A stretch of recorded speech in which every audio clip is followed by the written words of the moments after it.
Good morning.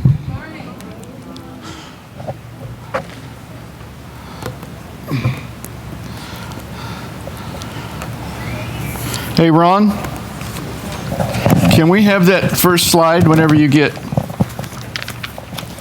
Ron's the man back there, by the way, I must say. He starts off on the computer, then he ends up on the soundboard, now he's back on the computer. He could use some help, by the way. In fact, he would love if somebody wanted to be of service in this church. There's plenty to do in that booth, so don't be shy. Blessed is the one who reads aloud the words of this prophecy, and blessed are those who hear it and take it to heart. Take to heart what is written in it, because the time is near. We're going to read that unless I just can't take it anymore every Sunday while we're going through this book. The blessing that is promised to us for looking at these things. We are in Revelation 3, and we're going through the 7 letters to the churches. We are on the 6th letter this morning. And if you are sitting there as we go through these letters to these churches thinking, well, how does our church stack up to that one? How does our church stack up to that one? This is the one everybody says, oh yeah, this is our church. This is our church. Because this is the one that, aside from the persecuted church, receives no correction from Jesus because they're in a good place. Last week, I mentioned the fact that as we go through this book, there's going to be a lot of unanswered questions. There's going to be a lot of things we're going to come across. We're not going to know exactly what it is saying, what it is describing, the time, the chronology of the events that are described. We're just not going to know exactly. And I wanted to clear something up last week that I kind of left under that umbrella of not knowing exactly. And Ron, I fibbed to you this morning. I forgot that I was actually going to go back to verse 5 to start. No problem for Ron. Okay.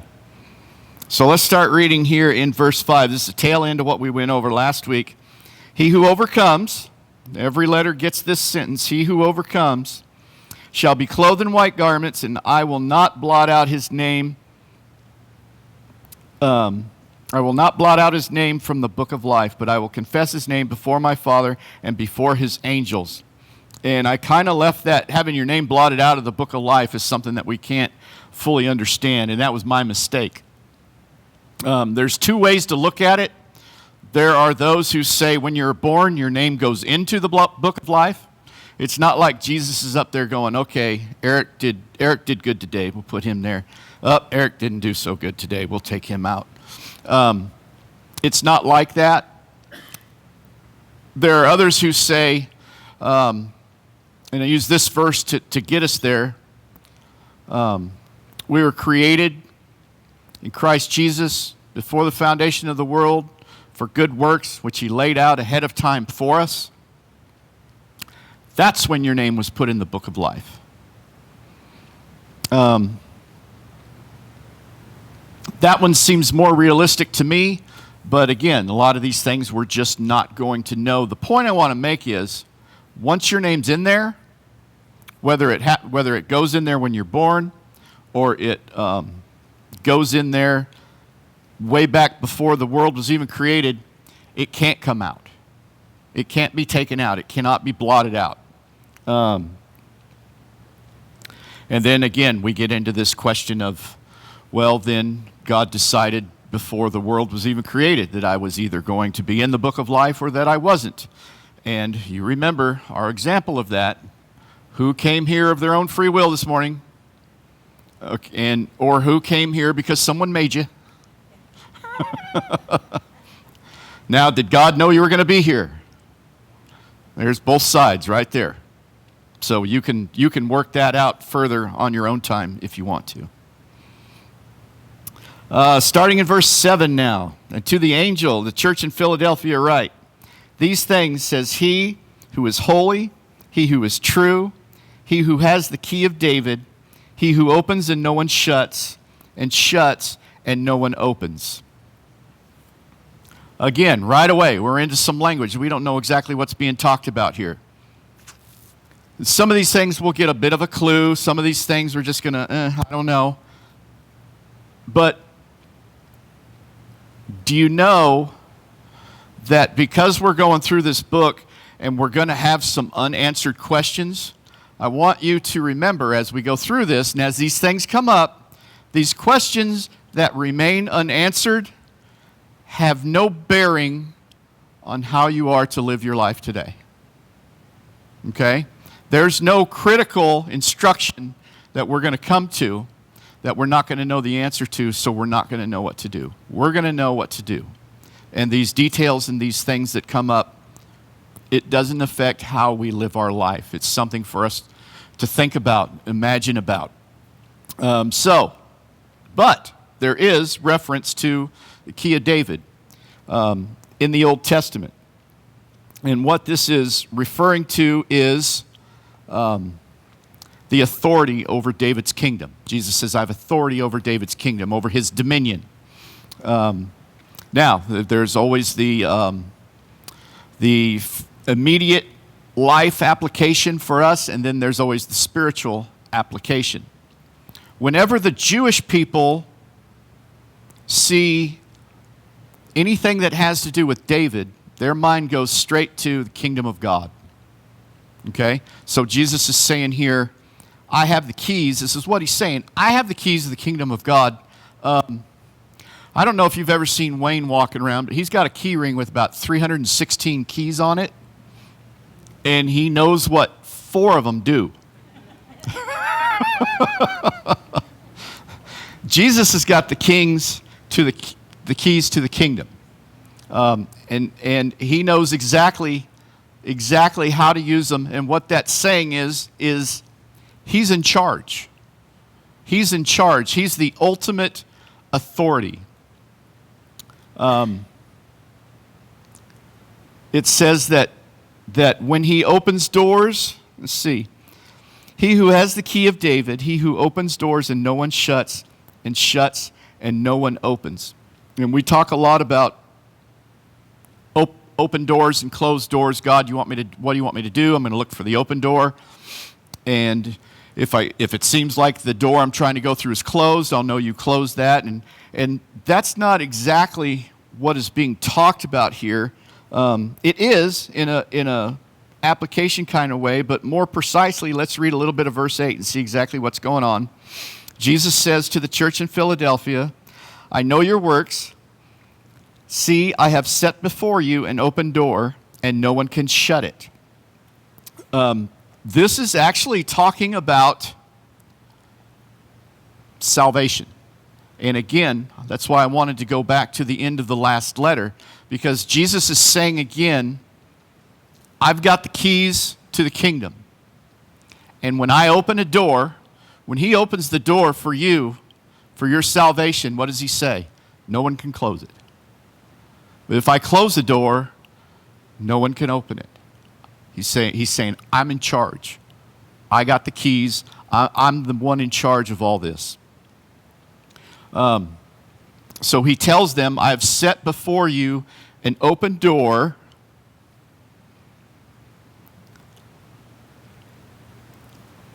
I've set before you an open door, and no one can shut it, because you have a little strength, you have kept my word, and you have not denied my name.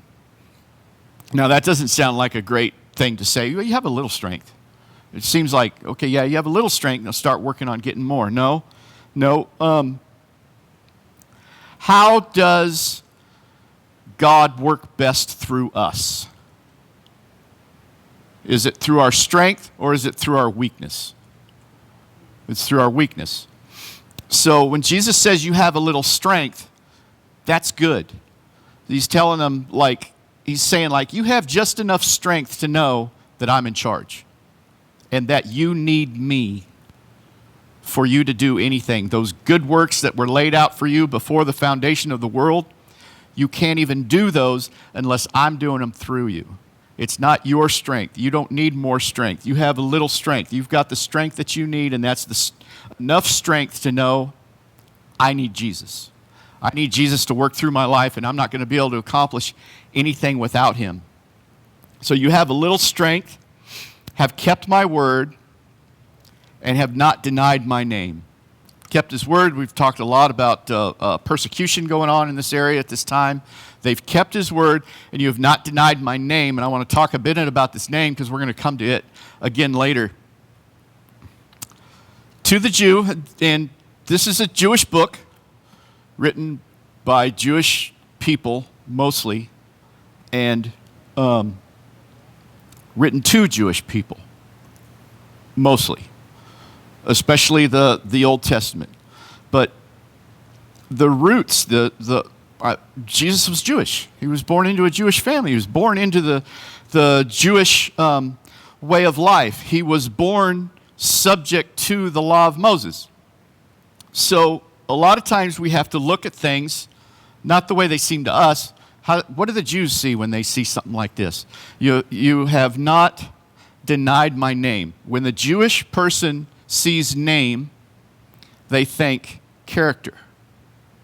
Character. Remember, we talked a few weeks ago about the importance of names in the Bible, because parents named their children not because they liked the sound of the name, but for what the name meant. Okay? So for Jesus to say, you have not denied my name, he's saying, you have not denied my character. You're living your life as a reflection of me, is what Jesus is saying. So, we're going to come back to that at the end. Verse 9, indeed I will make those of the synagogue of Satan, who say they are Jews and are not, but lie.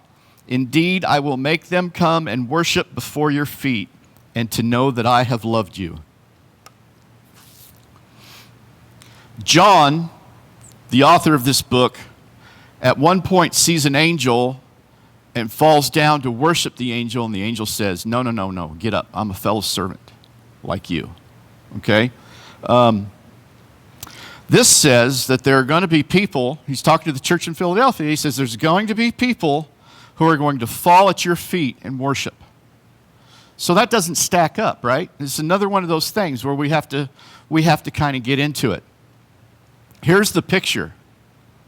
God's people standing there worshiping, and these unbelievers, this synagogue of Satan, the day's going to come where they're going to know who God is. They're going to know who Jesus is, and they're going to fall, and they're going to worship.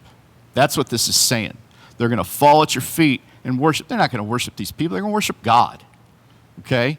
Now, why do I say that? The Bible says that there's coming a day where every knee will bow and every tongue will confess that Jesus is Lord. There will be people who will not be spending eternity in the presence of God, who will bow their knee and confess that he is Lord. But the time is past. It's too late. It's too late for them. And that's the picture that Jesus is giving them here.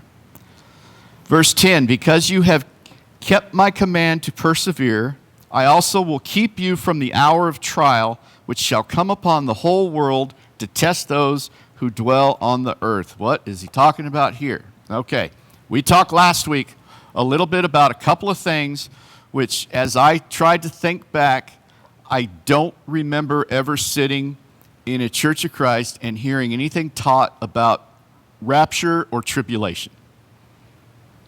But it's in the Bible. And this is what is being referred to here.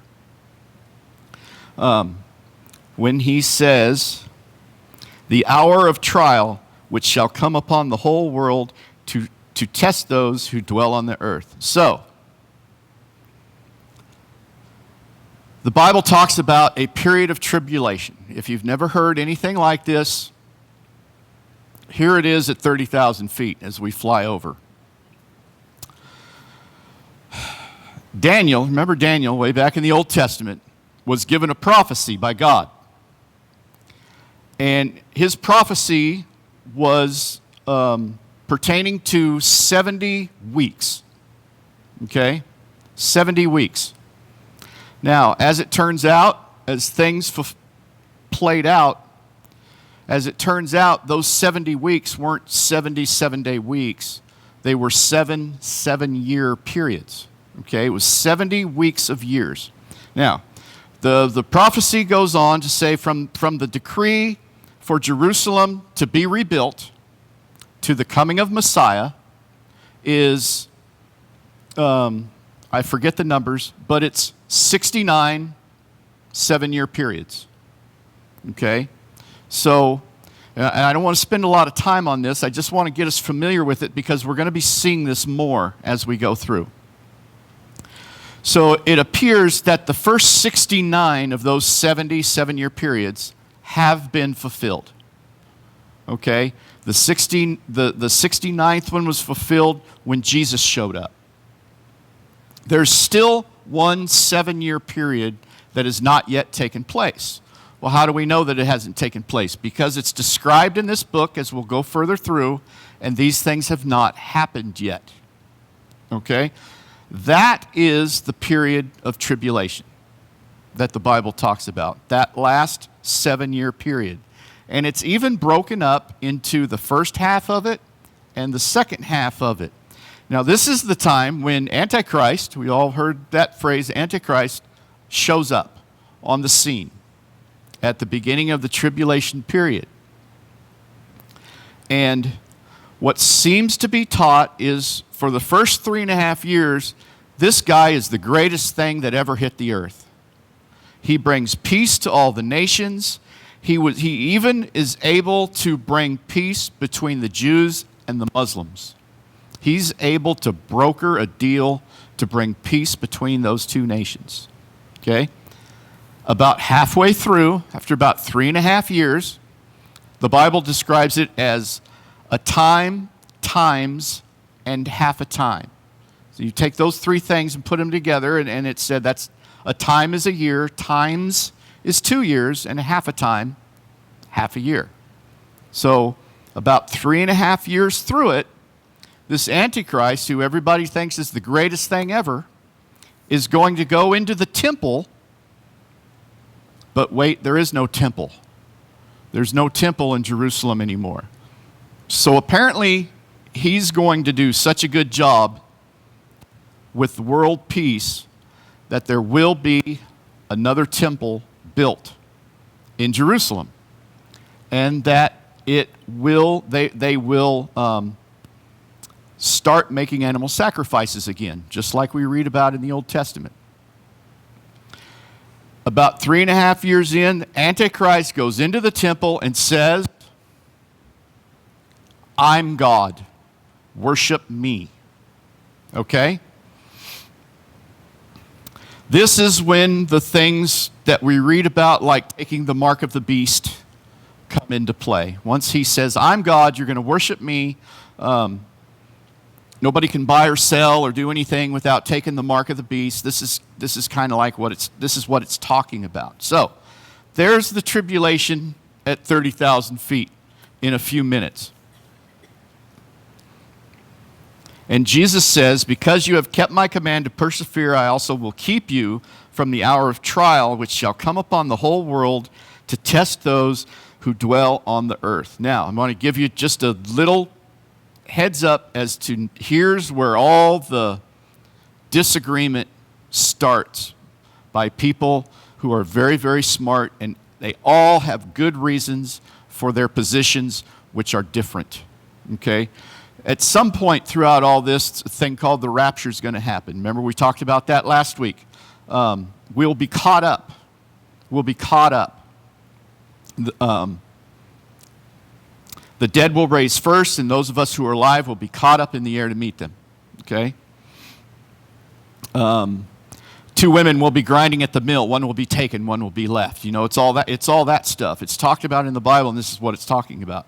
There are people who will say, before the tribulation starts, the church will be caught up.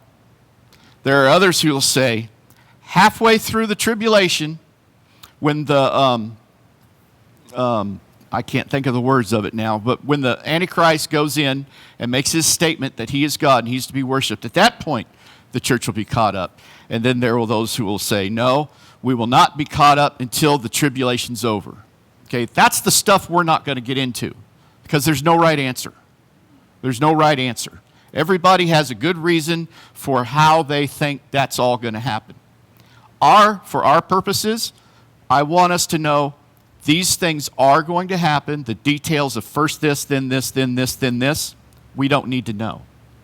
Because what does it have to do with how you live your life today? It's enough to know that these things are going to happen. And God wants us to know they're going to happen. And like I said, when we first got started in all this, He wants you to use your imagination to imagine this is going to be stuff like we have never seen before. We have no idea how this is all going to play out. How big is God that as much as we imagine, wow, this is going to be amazing, that it's not even going to touch what's really going to happen. God is going to, it's just going to blow our minds. It's literally going to blow our minds when these end time things start happening, how fantastic it's going to be, how supernatural it's going to be, how we're going to see things happening that we don't have any basis, we don't have anything to compare it to. It's going to be amazing. And these things are going to happen. Okay. Verse 11, Jesus says, behold, I'm coming quickly. That doesn't mean soon. That means when I come, it's a twinkling of an eye, man, and it's done. Behold, I'm coming quickly. Hold fast to what you have, that no one may take your crown. What does that mean, take your crown? What is Jesus saying? You know how much we talked about rewards? How the more we live under the authority of God, being obedient, doing the works that He has laid out for us, the more rewards we're building up for ourselves in heaven. Don't seek treasure on earth. Seek treasure in heaven. This is what it's talking about by your crown. Behold, I'm coming quickly. Hold fast to what you have, that no one may take your rewards.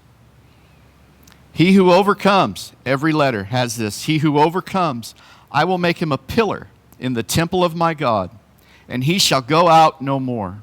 I will write on him the name of my God, the name of the city of my God, the New Jerusalem, which comes down from heaven, from my God, and I will write on him my new name.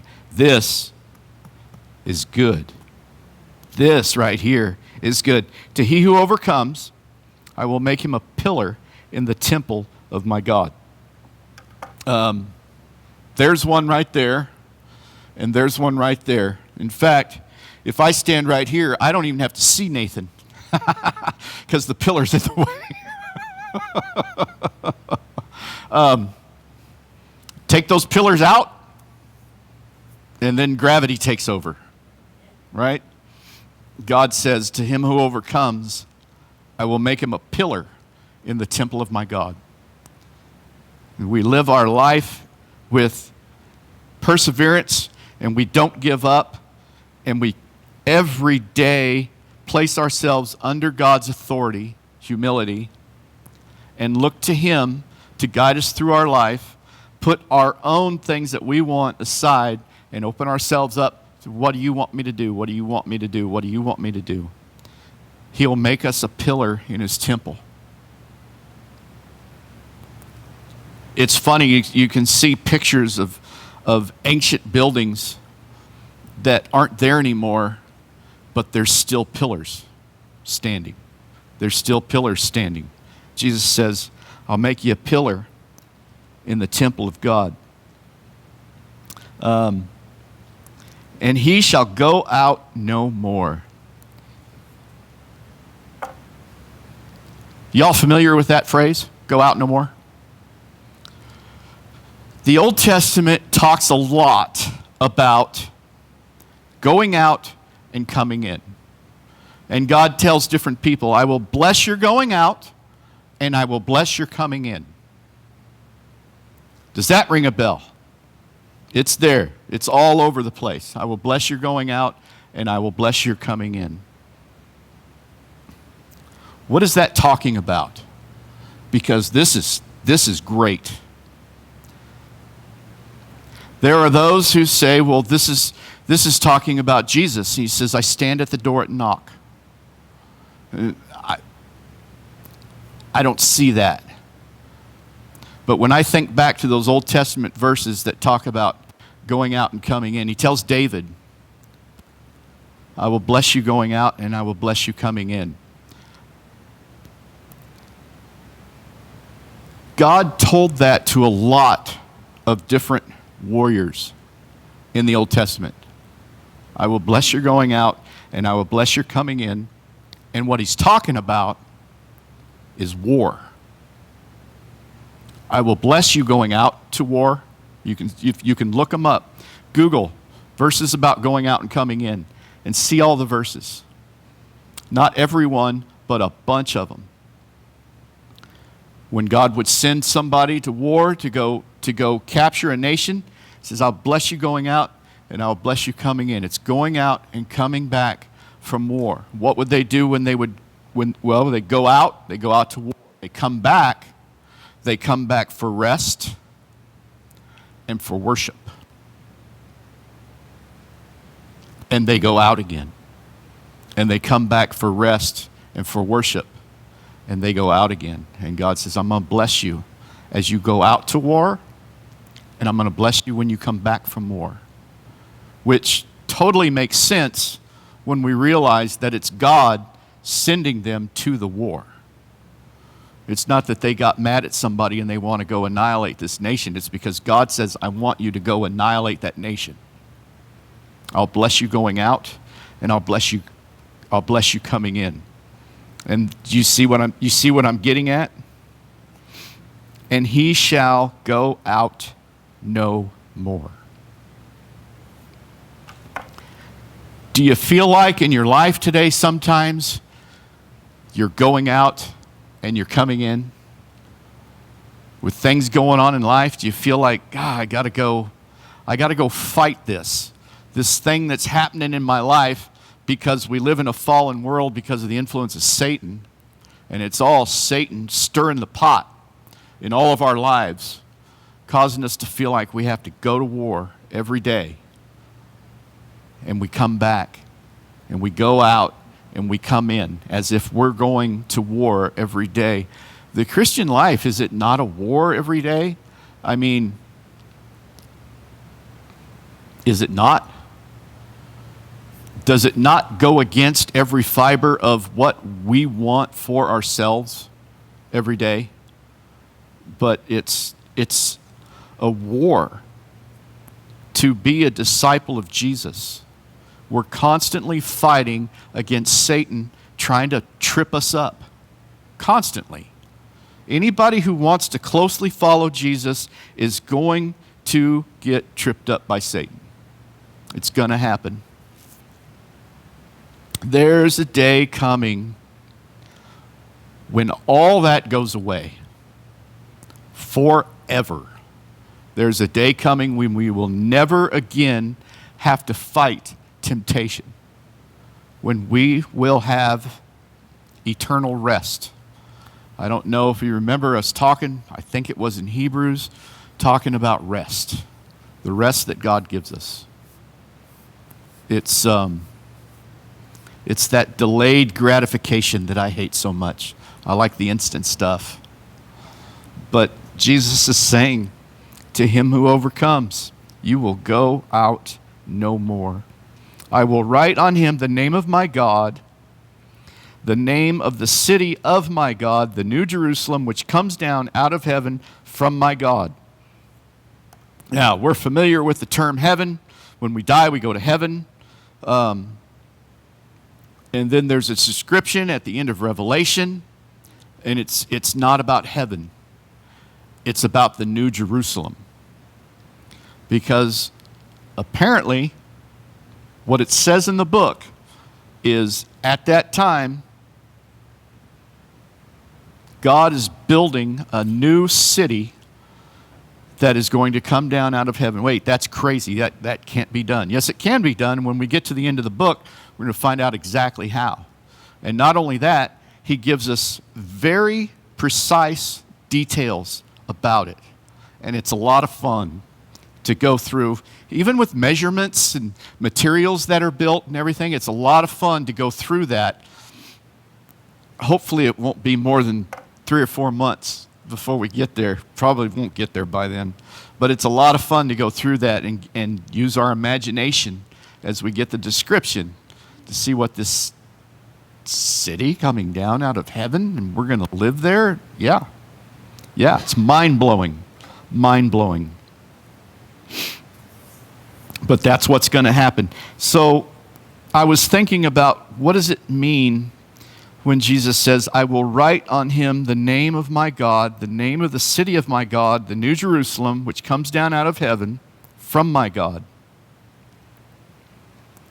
And I will write on him my new name. So here's a picture of Jesus writing on you. Now, we talked about this a week or two ago when he says he's going to give us a new name and how personal that is.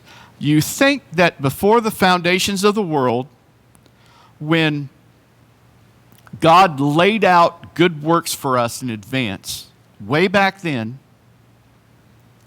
put our name in the book of life way back then, I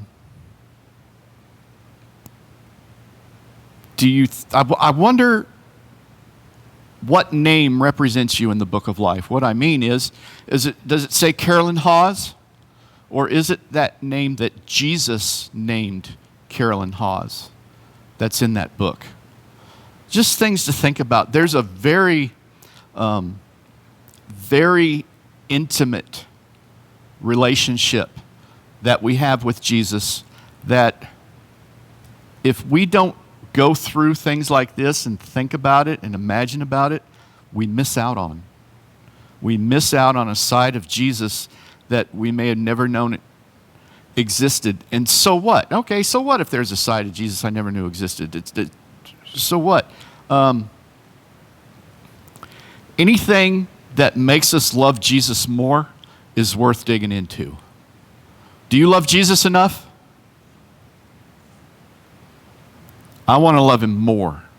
I don't know if we can love Jesus enough. The more we know about him, the more we have to love about him. So, the New Jerusalem, which comes down out of heaven, and I will write on him my new name. There's a couple of examples of Jesus writing in the Bible. Okay? First one, 10 Commandments.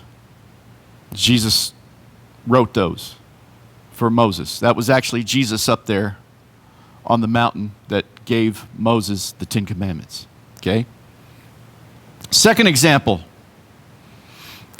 the woman caught in adultery, right? And Jesus stooped down and wrote in the ground, wrote on the dirt. Here's another example of Jesus writing. Everything in here. Everything in here. Everything that he writes is absolutely, completely true and will happen exactly the way that it is, and nobody can change it. So we have this picture of Jesus writing on us. Okay? He's going to write on us the name of his God, the name of the Father, property of. He's going to write on us the name of the city where we're going to live, the New Jerusalem. Never be taken away from it. Because Jesus said, this is where you dwell. And he's going to write on us his new name. Now, remember I said we were going to come back to this. In verse 8, you don't have to go there, Ron. Jesus says, because you have kept my word and not denied my name. And here it says that I will write on him my new name. Now, that's not our new name. That's his new name. That sounds weird. Remember what does the Jew think when he sees name? He thinks character. Okay? Jesus' character, he's compassionate, he's loving, he's inclusive, he's long-suffering. All the things that Jesus is make up his character. And think about it this way. Jesus is saying, I'm going to write on you my new character. Well, Jesus is the same yesterday, today, and forever, and will never change. What do you mean, new character? When we get into verse 4 and further on in the book, we're going to see a side of Jesus that we never saw when he was walking around on this earth. We're going to see him in a whole new way. We're going to see him as a warrior. We're going to see him as a king. And we are going to see him totally and fully in charge of everything that happens. No longer subject to a physical death. No longer subject to being ridiculed and being hated. We're going to see him in a whole new way. And it's a description that's hard to put a picture to. But we're going to see that. We're going to see his true character. We're going to see him as he sees us. And remember, we talked last week about when he sees us, he sees through all the junk, all the stuff that we put up to try to make ourselves look different than we really are. He sees through all that. And we're going to see him as he sees us. We're going to see him for what he is. And those things that he is, he's going to write on us. Now, figuratively, I don't know. But here's what I do know. We are going to possess Jesus' characteristics. As loving and as kind and as humble as we know him, we will be. As inclusive and caring as he is, we will be.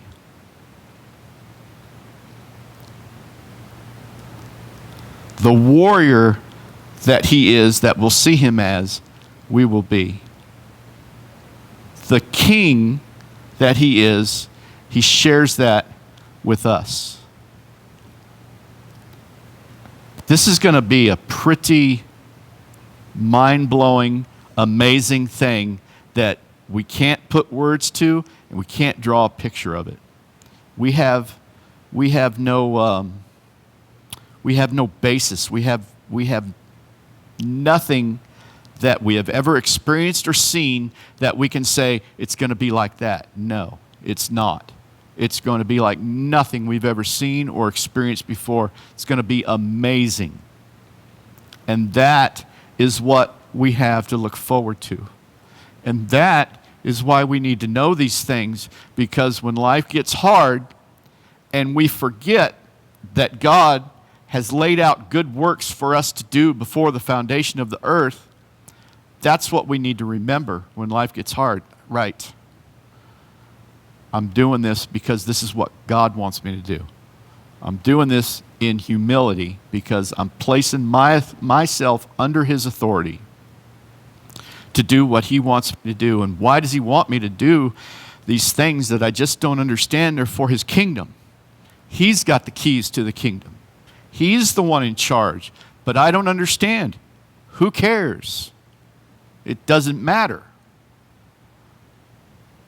He wants us to do what he wants us to do, and when we do, he promises blessing. In fact, he not only promises us life, but life abundant. That's what he has for us. So you see how these letters to these churches are not to these churches, they're to all the churches? And we've got one more to go, but do you see how these letters to these churches are not to all the churches, but they're to you personally? You see that?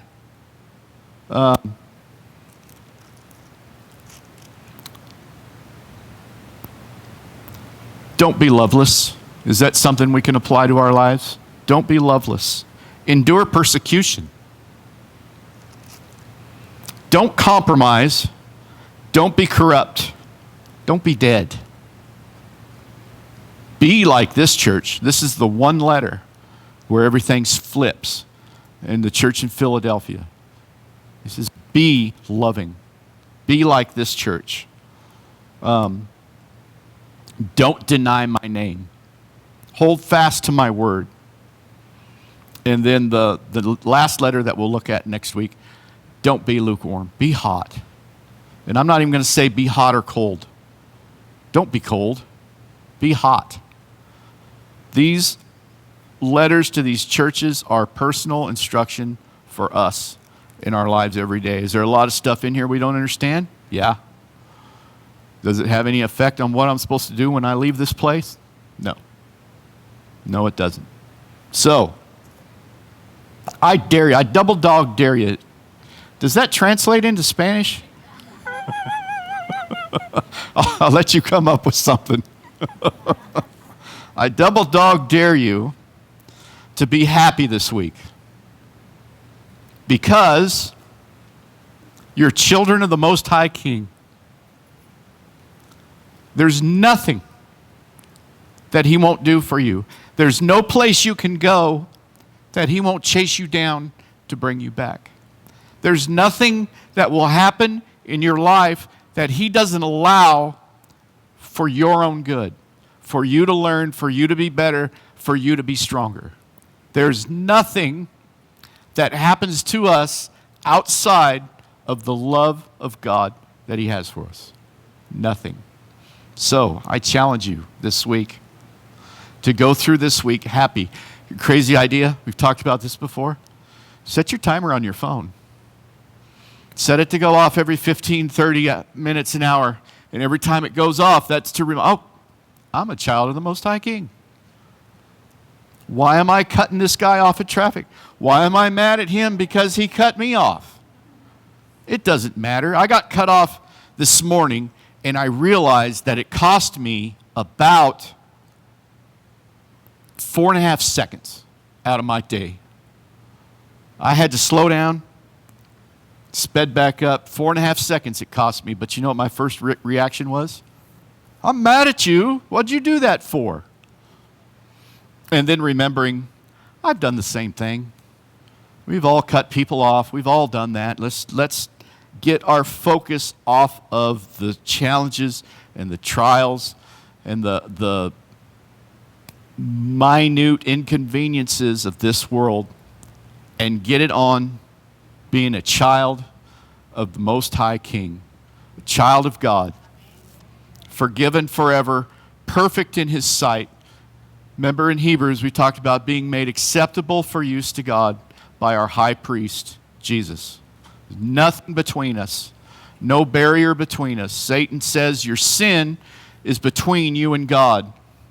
That's the whole reason Jesus came, was to take that sin and get rid of it. There's nothing between us, nothing stopping us from serving our King.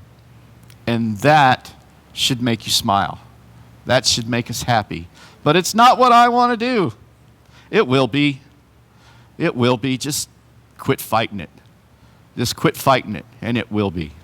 If you have, would you stand with me, please? If you have any prayer requests or any needs of any kind that you want to make known, you can come up here and do that while we sing this song.